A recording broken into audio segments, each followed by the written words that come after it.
Alright everybody, welcome back! So this new update was pretty dry for, vehicle content, so I figured I'd space it out a little bit, and I will be getting on to more of that here in a bit. But for now at least, I thought I'd cover one of the more interesting changes that they made to an existing platform. And they actually buffed the Phoenix yet again. So the Phoenix has been in the game for quite some time. It was first added back in June of 2022 with the Tomcat, and this entire time it has been the only Fox 3 missile in the game. Now that will be changing next update, as Gaijin has confirmed that the June patch will be the, active radar homing Fox 3 patch, whatever you want to call it, for basically every nation, if not every nation in War Thunder. That leaves this patch, the March patch, as the last one where the Phoenix will be the only active radar homing missile in the game. And they actually went ahead and buffed it again. This is not the first time they've done this. Before they gave it lofting, they did several other changes to it as well. But the big change they did this time is they increased the amount of fin AOA it can use. For those of y'all who don't know, I covered a lot more of this kind of stuff in my missile video, which I published a couple weeks ago on my channel. But essentially, just because a missile has a specific G limit on its stat card does not mean it can actually hit that G limit at all times. A lot more goes into it, including how much AOA the fins can pull, how much lift they have, how fast the missile is going at that time, etc., right? And so the more AOA the fins have, the more control they have at more speed. And so what this means is that the Phoenix is now able to pull harder at more speeds than it was, capable of previously. The max G pull is still 17 Gs, so that has not changed, but what it does mean is that the Phoenix has become more agile at basically every speed, and more capable of actually hitting targets. This is a quick side-by-side to demonstrate old versus new Phoenix, and as you can see, the one on the left is pulling considerably harder, despite the fact that they are both 17 Gs. Will this make the missile, some kind of an amazing dogfight missile for use against aircraft? Well, no, but it does mean that it's actually a lot more competent than it used to be, at least. Pretty much everything I've said in the past about the Phoenix still applies. I would not recommend really running more than 2 of them if you're trying to be, super meta. At the maximum 4, I would not run 6 of them and then launch them all off and then go back to base like you see from time to time.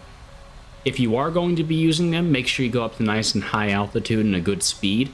The Phoenix is a very heavy missile and does not have a lot of acceleration, so you want to give it as much momentum starting out as possible so it actually has a decent amount of range. Same thing, you don't want to launch it at really short range. It's more effective than it used to be, but I definitely would not launch it inside of 20 kilometers and actually expect it to, realistically hit, unless the target is going very slow. Additionally, the Phoenix actually has a pretty decent chance of getting buffed again in the future, and this time its max G load might be increased to either 24 or 25 Gs. Now, of course, this is not finalized, so this may not actually happen, but what's going on is one of the Gaijin technical moderators said that they have evidence that the Phoenix was able to constantly use combined plane pull. For those of y'all who don't know what that is, it's a little bit complicated, but essentially missiles have 2 different types of G pull values. One, of course, is lateral, which is the single plane acceleration, and one is combined, which is all planes, right?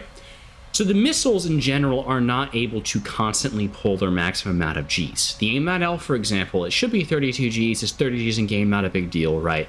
But you hear people talking about how it was capable of pulling more than 40 Gs in real life, which is true. The problem is it needs to use all of its fins to be able to do that. And the AIM-9, because of its design, it uses rollerons to actually stabilize itself. So unless the target positions itself in between the fins, right, at a diagonal like I'm showing you right here, the missile is not able to use all of its fins at one time to pull that 45 G stat, right? It can always do that 30 G stat, and that is why Gaijin uses lateral acceleration, because a missile is guaranteed to be able to hit that at all times. If they wanted to realistically model missiles like 100%, they would need to make the missile start pulling more Gs depending on where you are pointing. And it's not very good for gameplay if, let's say a Magic 1 goes from pulling 35 Gs to pulling 50 because you change your aspect. Now, they have said that if a missile is capable of always doing combined plane pull, they are open to going ahead and giving that.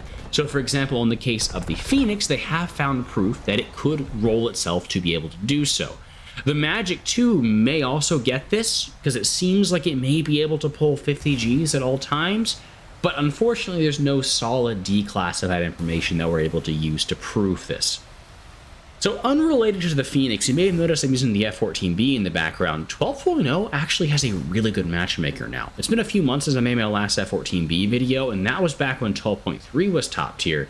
And since the addition of 12.7, I have had a really good time at 12.0, honestly. Of course, I have had a few up tiers, but the vast majority of my games at 12.0 have been like 11.0, 12.0, or maybe 11.3, 12.3, and the F-15s are usually on my team, which really does help me.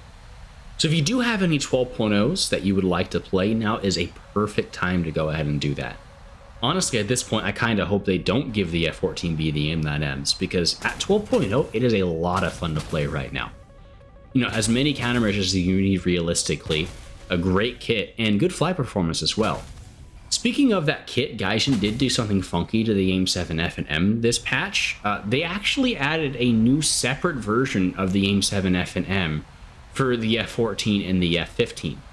So it's not immediately obvious, and I've seen some people thinking that they did something weird with the radars, but what actually happened is the original AIM-7M had its lock range reduced to 40 kilometers, and they added a new version for the F-14, the F-15, and the F-16, and each of those has a separate range for the radar lock-on, right?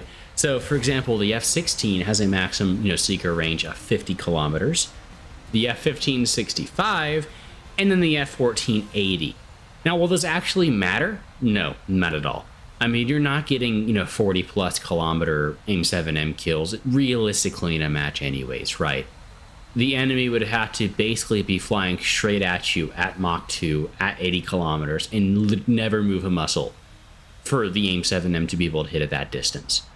But I thought it was pretty funny, and it is technically a buff, but it's not actually going to make a difference because that is literally just the maximum range of the lock-on, and notching and everything else was unchanged. It's not as if the missiles magically get better when the lock-on range is increased. In any case, I think it's a pretty interesting change, and especially with the timing, with the AMRAAM and everything else coming next patch, it really feels like they're ramping up to get ready for that Fox 3 edition, and so they're getting the Phoenix ready to be that long range but much less agile, counterpart to the rest of the missiles. My personal theory is they're going to go ahead and give it that 25G pull next patch whenever the other stuff gets added, just so that, for the meantime, it's not too incredibly strong. I doubt that it'll ever really be meta. With how bad a lot of these players are, if it did actually get buffed to 25Gs, I have a feeling that a lot of the, worse off players that don't really know how to dodge missiles would start dying to a lot more than they are right now. I hope you enjoyed the video. If you did, please go ahead and hit that subscribe button. It means a lot to me. I'm trying to shoot for 20K if at all possible. Let me know what you think in the comments down below, and I'll catch y'all next time. So, peace, y'all.